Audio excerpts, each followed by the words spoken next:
Right బులెటిన్లో breaking news చూస్తున్నాం. పంచాయతీరాజ్ శాఖలో దాదాపుగా 10,000 మంది ఉద్యోగులకు పదోన్నతులు కల్పించినట్లు డిప్యూటీ సీఎం పవన్ కళ్యాణ్ ప్రకటించారు.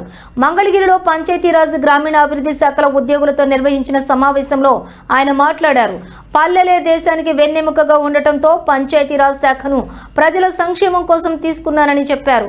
సీనియారిటీ, నిజాయితీ, పనితీరు ఆధారంగా పదోన్నతులు ఇవ్వాలని నిర్ణయించామని, రాజకీయ సిఫార్సు వచ్చినా ప్రమాణాలకు సరిపోతేనే పరిగణిస్తామని స్పష్టం చేశారు.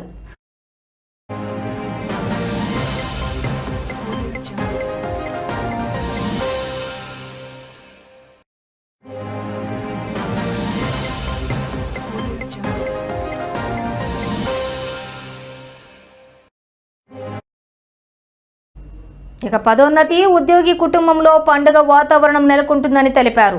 జీతాల పెంపు రాష్ట్ర ఆదాయం పెరిగిన తర్వాత సాధ్యమవుతుందని, అభివృద్ధి లేకుండా సంపద ఎలా వస్తుందని ప్రశ్నించారు. పవన్ కళ్యాణ్ మాట్లాడుతూ పంచాయతీరాజ్ గ్రామీణాభివృద్ధి శాఖలో మొత్తం 2 లక్షల మంది ఉద్యోగులు పనిచేస్తున్నారని గుర్తు చేశారు. గత ప్రభుత్వంలో నిర్ణయించిన పోస్టులు, ట్రాన్స్ఫర్ నిబంధనలను పూర్తిగా రద్దు చేశామని హామీ ఇచ్చారు. అయితే గ్రామాల అభివృద్ధి లక్ష్యంగా తరచూ సమీక్షలు నిర్వహించి సమస్యలను దశల వారీగా పరిష్కరిస్తామని అన్నారు. కాంట్రాక్టర్ల బిల్లులు ఆలస్యం కాకుండా వెంటనే చెల్లించాలని అధికారులకు ఆదేశించారు.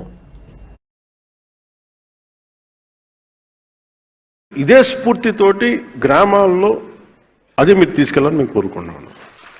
మేము ఇన్ రిటర్న్ మేము ఏం కోరుకుంటాం అంటే, ఇప్పుడు అలాగే మీరు కొంత జీతాలు కొంచెం సరిపోవట్లేదు ఇవన్నీ అంటే, ఫస్ట్ మన సంపదని ఉత్పత్తి చేసిన తర్వాతే, సంపదని పెంచిన తర్వాత మనం ఏదైనా అడగలం.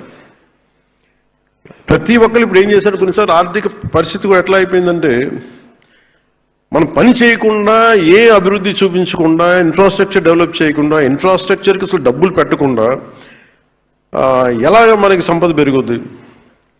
అలాగే మీరు చెప్పినట్టు కొంత పొలిటికల్ వ్యవస్థ కొంత మారాలి, అకౌంటబుల్ వ్యవస్థ ఉండాలి. సో వీటన్నిటి మీద కూర్చొని చాలా ఎక్సర్సైజ్ చేసిన తర్వాత ఇవన్నీ జరిగింది. సో నా కోరిక, నా విజ్ఞాపన, నా విన్నపం, మేము ఏదైతే సదుద్దేశంతో చేసామో దాన్ని మీరు ప్రజలకి చేరువయ్యేలాగా మీరు ఆ సేవలు అందించేలా చేయమని మనస్ఫూర్తిగా కోరుకుంటున్నాను.